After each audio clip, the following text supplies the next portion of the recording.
মামার দেওয়া পুলিশের কুটি পরে মামার নির্দেশে সড়ক থেকে চাঁদা নিচ্ছে ভাগ্নে।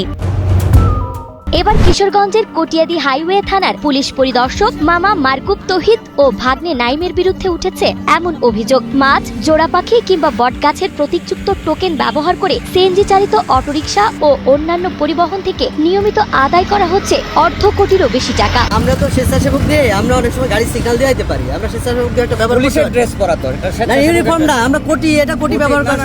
মাঝে না দিলে গাড়ি মামলা দিয়ে দেয়, গাড়ি দাম কিনে দিয়ে দেয়। তা টানার টাওয়ার টানার ডিউটি হলে পুলিশের লগে লগে একটা পোশাক বই দেয়া ডিউটি হলে মাঝে না করলে আমরা পুলিশ দিয়ে ধরাই দিব গাড়ি। এই সড়ক দিয়ে চলাচল করে চালকদের অভিযোগ, টোকেন সংগ্রহ করলেই মাস জুড়ে আর কোনো ঝামেলা থাকে না, কিন্তু মাসিক চুক্তি না থাকলে সব কাগজপত্র ঠিক থাকার পরও মামলা ও হয়রানির শিকার হতে হয়। অভিযোগ রয়েছে কটিয়াদি হাইওয়ে থানার পুলিশ পরিদর্শক মারকুব তৌহিদ তার ভাগ্নে নাইম হাসানকে পুলিশের পোশাক পরিয়ে সড়কের ডিউটিতে রাখছেন এবং এই চাঁদাবাজি নিয়ন্ত্রণ করছেন। এটার লাগে আপনার গাড়ির কাগজ যদি ডেট পেলো তাহলে আপনারা পুলিশ ধরবো না, প্রতি মাসে 500 টাকা নিব। যেমন 2টা গাড়ি 1000 টাকা, ঠিক আছে, এটা 500 এটা 500, তাহলে আপনার বরফুল পর্যন্ত আসতে পারবেন। এর ভিতরে গাড়ির কাগজ না থাকলে আপনারা পুলিশে ধরবো না। হ্যালো,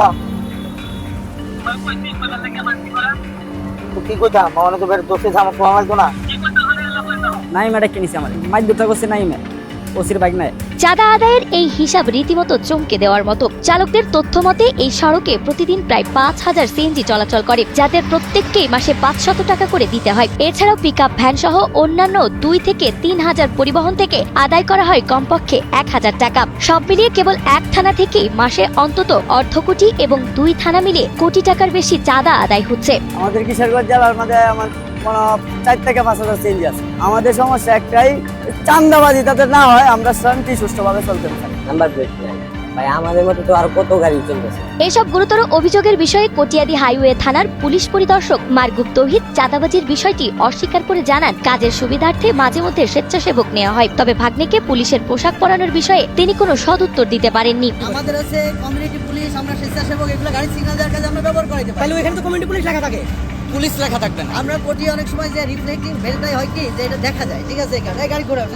স্থানীয় নাগরিক সমাজ ও নিরাপত্তা সড়ক আন্দোলনের নেতারা বলছেন, এই টোকেন বাণিজ্যের কারণেই সড়কে ফিটনেসবিহীন গাড়ি অবাধে চলাচলের সুযোগ পাচ্ছে, যা মহাসড়ককে চরম অনিরাপদ করে তুলছে। অবৈধ টোকেনের মাধ্যমে, তারা অবৈধভাবে লেনদেনের মাধ্যমে তাদেরকে এই চলাচলগুলো সুযোগ করে দিয়ে এবং মানে একটা অবৈধ উপার্জনের ব্যবস্থা করছে। এদিকে হাইওয়ে পুলিশের যে কোনো অনিয়ম নজরে এলে তা তদন্ত সাপেক্ষে প্রয়োজনীয় ব্যবস্থা গ্রহণ করা হবে বলে জানান হাইওয়ে পুলিশ হেডকোয়ার্টার্সের ডিআইজি ইমতিয়াজ আহমেদ। আমাদেরকে তথ্যটা দেন, দিলে এটা এক্সপ্লেন করতে পারি। আমাদের হেডকোয়ার্টার মানে হাইওয়েতে আমরা একেবারে জিরো টলারেন্স যেহেতু থাকি, কোন রকম করাপশন নজরে আসলে সেগুলো আমরা সর্বোচ্চ ব্যবস্থা নিই। তো এই করাপশনের বিষয়গুলো তথ্য প্রমাণ সহ দিবেন, যেটা আমি প্রমাণ করতে পারি, ঠিক আছে। আমি তো আজকে 1 মাস হলো, তো এই ধরনের কোনো সংবাদ আমি পাইলাম না, আপনাকে এই প্রথম শুনলাম। এই ধরনের কোনো অভিযোগ আপনি বললেন, তাহলে আমি যাচাই বাছাই করে দেখতেছি। আর আমাদের যদি কেউ থাকে তাহলে আমি অবশ্যই ব্যবস্থা